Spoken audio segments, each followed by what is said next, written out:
প্রিয় দর্শক আসসালামু আলাইকুম। আমি যখন এই ভিডিওটি তৈরি করছি এর মধ্যে বিএনপি স্থায়ী কমিটির সদস্য গণেশ দাদা তিনি 24 ঘন্টার আলটিমেটাম দিয়েছেন। 24 ঘন্টা হাতে গোনা যদি 24 ঘন্টা বিএনপি রাজপথে নামে তাহলে ডক্টর ইউনূস সরকার আর থাকতে পারবে না, ডক্টর ইউনূস পালিয়ে যেতে হবে। এই ধরনের ঘোষণা দিয়েছেন।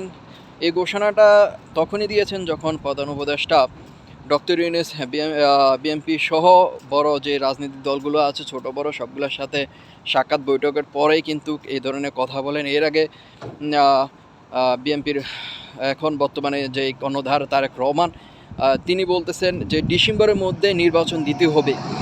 এ কথা বলার পরে কিন্তু গণেশ বাবু এই ধরনের কথা বলেন যে 24 ঘন্টা আলটিমেটাম, 24 ঘন্টার মধ্যে যদি বিএনপি রাজপথে নামে 24 ঘন্টার মধ্যে ডক্টর ইউনূস সরকার পালিয়ে যেতে হবে, সরকার ছেড়ে দিতে হবে। তো রাজনীতির মাঠ কিন্তু অস্থিতিশীল এখনও কাটতেছে না।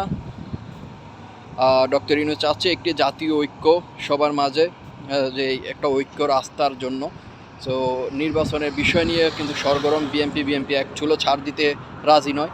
তো দেখা যাক কী হয়, অবশ্যই আপনাদের আপডেট জানাবো।